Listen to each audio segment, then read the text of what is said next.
예, 여러분 안녕하세요. 오늘도 우리 하나님께서 여러분들을 묵상과 기도의 자리로 불러주셔서 감사합니다. 오늘 우리가 나누는 묵상과 기도가 오늘 우리의 삶 가운데 하나님이 온전한 피난처가 되심을, 하나님이 하나님 되심을 밝히 깨닫는 그런 시간이 되기를 주님의 이름으로 축복합니다. 기도하겠습니다. 하나님, 오늘 말씀과 기도를 통해서 하나님이 하나님 되심이 무엇인지를 다시 한번 깊게 생각하는 시간 될 수 있도록 함께 해주십시오. 감사드리며 우리 주 예수 그리스도의 이름으로 기도드렸습니다. 아멘. 오늘 우리에게 주시는 하나님 말씀은 시편 46편 1절로 3절 그리고 10절까지 읽겠습니다. 암송은 1절부터 3절을 합니다. 하나님은 우리의 피난처시요 힘이시니 환난 중에 만날 큰 도움이시라. 그러므로 땅이 변하든지 산이 흔들려 바다 가운데 빠지든지 바닷물이 흉용하고 뛰놀든지 그것이 넘침으로 산이 요동할지라도 우리는 두려워 아니하리로다. 1절부터 3절이었고요. 10절에 가면 이르시기를 너희는 가만히 있어 내가 하나님 됨을 알지어다. 내가 열방과 세계 중에서 높임을 받으리라 하시도다. 아멘. 오늘 시인의 노래를 들어보면 하나님이 피난처가 되신다라고 할 때 피난처는 환난이 생겨야 자기의 이름값을 하고 빛을 발하게 됩니다.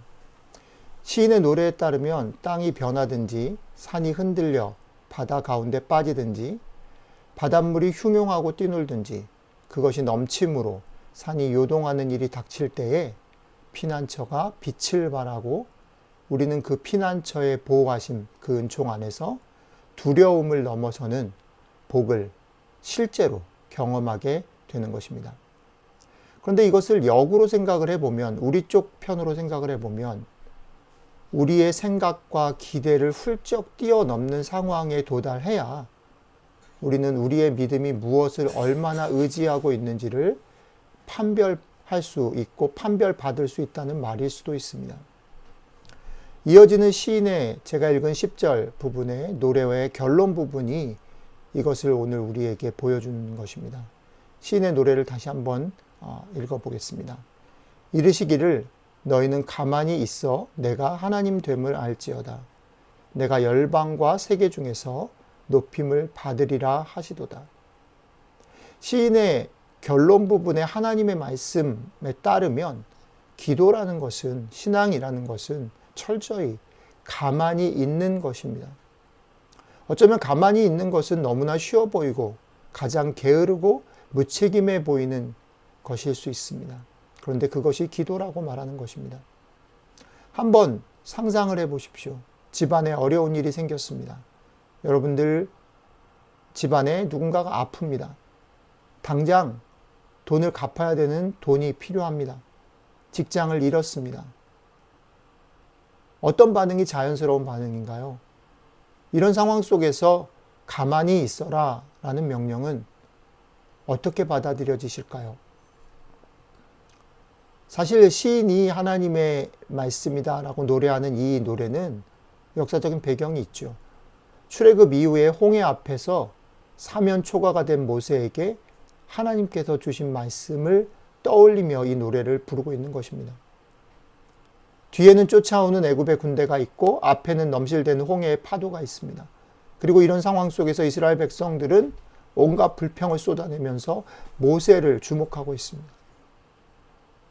이스라엘 백성들의 요구는 하나죠. 모세, 네가 대책을 만들어내라 라는 겁니다.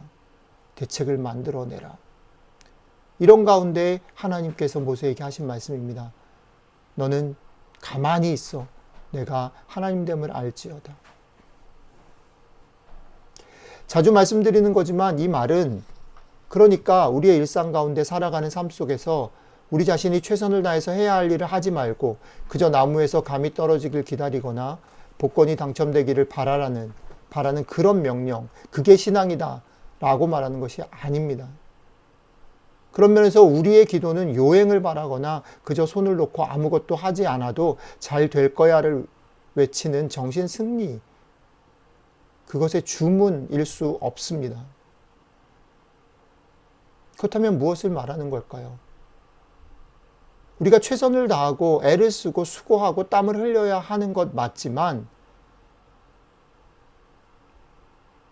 너희는 가만히 있으라는 이 기도의 명령은 우리의 삶과 우리의 역사와 수고는 우리의 최선과 계산과 기대를 훌쩍 뛰어넘는, 그래서 최선을 다하지만 최선 이후에 하나님의 일하심을 기다려야 하고 받아들여야 하는 겸손한 그러나 단단한 믿음 위에 서 있는 것이고 서 있어야 하는 것이라는 것입니다. 그래야 피난처이신 하나님이 열방과 세계 가운데 높임을 받으실 수 있기 때문입니다. 우리가 계산할 수 있고 우리가 수고해서 얻을 수 있다라고 생각하는 것, 그 안에서는 그 결과를 고스란히 내가 가질 수밖에 없습니다. 겸손하게 저는 별거 아닙니다라고 말을 할 수는 있지만 너도 알고 나도 알고 모두 다 그게 내 노력의 수고라는 것을 압니다. 우리의 기대대로 된 것이다 라고 생각할 수밖에 없습니다. 그러나 우리가 최선을 다하고 애를 썼지만 우리의 기대 밖에서 하나님이 역사하심이 나타날 때에 우리의 수고를 훨씬 뛰어넘는 하나님의 손이 나타날 때에 우리는 하나님이 하셨습니다. 하나님이 피난처이십니다라고 고백할 수 있다라는 것입니다. 그러니까 결국 기도는 나의 문제를 나의 기대대로 이루어내는 것이 아니라 하나님의 하나님 되심이 온 세상 가운데 나의 삶 가운데 구체적으로 분명하게 드러나는 것을 경험하고 보는 것이라는 거죠. 오늘 우리들의 삶 가운데 우리 모두가 이 기도 가운데서 하나님의 하나님 되심, 하나님의 피난처 되심, 하나님의 손을 다시 한번 누리게 되는 그런 축복의 하루가 되기를 주님의 이름으로 축복합니다. 기도하겠습니다. 하나님, 우리의 삶에 여전히 난감함이 있습니다. 억울함이 있고 답답함이 있습니다. 어찌해야 될지 모르는 일들이 있습니다. 주님, 그 가운데 우리 최선을 다했고 이제 주님의 명령대로 기다립니다. 주님이 하실 일들, 주님의 손과 피난처 되신 주님을 바랍니다. 주님, 이 믿음을 붙잡게 하시고 이 믿음과 기도 가운데 하나님이 하나님 되심을 경험하는 하루가, 하나님의 손을, 하나님의 피난처 되심을 경험하는 하루가 되게 도와주십시오. 감사드리며 우리 주 예수 그리스도의 이름으로 기도했습니다. 아멘. 오늘 하루 피난처 되시는 하나님의 손을 경험하시는 하루가 되시길 축복합니다.